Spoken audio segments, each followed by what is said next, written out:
But that is not enough. Many a time a minority is persecuted and destroyed if God is not at the back. But it did not happen in case of Jesus Christ and his followers. They tried to pulverize Christianity to smithereen, to smallest pieces. But every time they passed out of the mill of persecution, they were larger and bigger and stronger. Is that not what is happening to Ahmadiyyat? So what other signs you require? And then the time measure, the difference between Moses and Jesus is 1300 years. The difference between Hazrat Muhammad Rasulullah and Mirza Ghulam Ahmad of Qadian claimant to Messiahhood is 1300 years. Jesus did not bring a new law. He claimed that he has not come to change a single jot of the Quranic teaching or the word of Muhammad Rasulullah. So are there not similarities enough for one to seriously contemplate the possibility of becoming an Ahmadi? Thank you.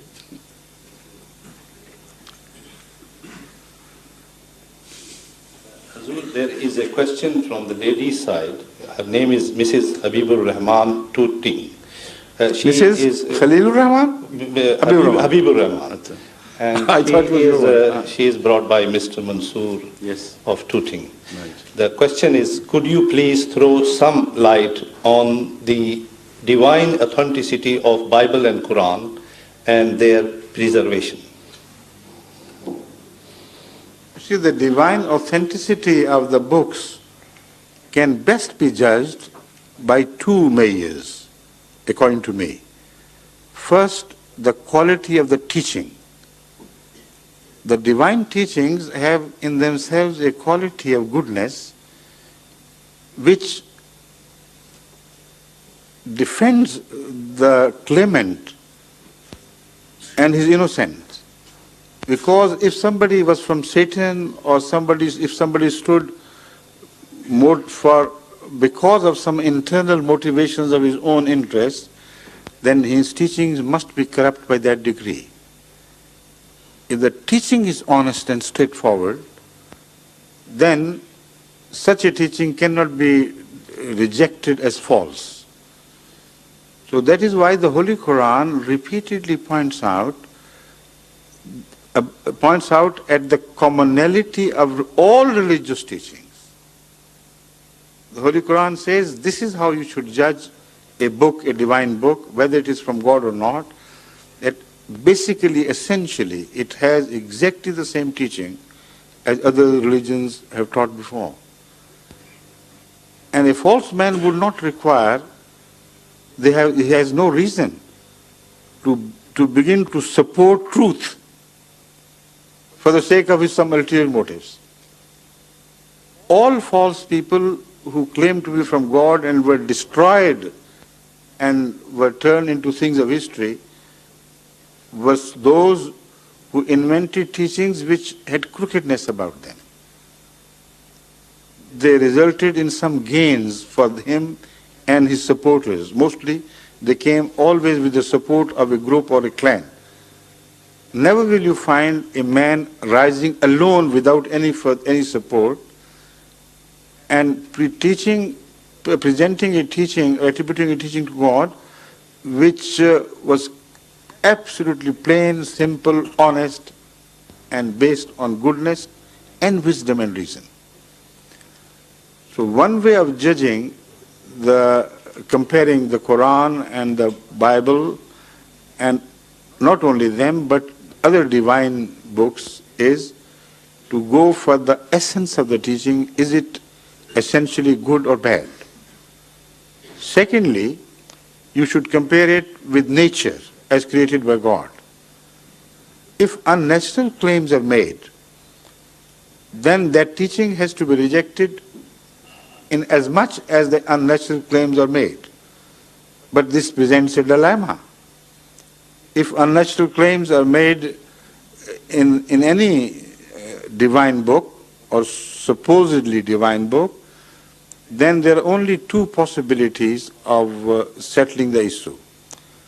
either that such unnatural teachings were added by man, they were interpolated by man, of an age where he did not understand the phenomena of nature, but attributed things to the teaching to maybe to attract people through another means, because at that time some false claims about how the nature works could attract people to the so-called truth of the religion. For instance, it is emphasized about Jesus Christ that because he was born here on earth, so the sun and the planets moved around the earth and earth remained stationary, and it was disrespectful of anybody to believe that earth went round the sun. Now that latter part came to be born later on, but in the beginning it was a united, accepted belief among the Christians, based according to their understanding of scriptures, of course, that earth was stationary, and it had to be stationary because it would be disrespectful of Jesus Christ to have born in a place which in itself was revolving around other things. So Galileo paid the price, or nearly paid the price of declaring that earth went round sun and other planets also revolved around it. But he was not brave enough, unless, in fact, his admission to the church that I withdraw my claim is a blemish on the community of scientists. He didn't change his mind, but he saved his skin and lost his honor in science. But that is an example. When you study Bible critically, then you realize that this was never claimed by God himself. Whatever has been claimed was either misinterpreted or interpolated with by the people of that age with a wrong understanding of the universe around them. So this second criterion is also very important. According to the Holy Quran, Bible was the word of God, but with the condition that that word of God was changed by the people and the scribes themselves. So wherever there is a contradiction, it's not the contradiction between one word of God and the other word of God. It is because of this discrepancy created by human beings. So this is a very large subject, and I know the time is coming to a close. Where is the... That's right, it's right over there. Only 6 minutes are left.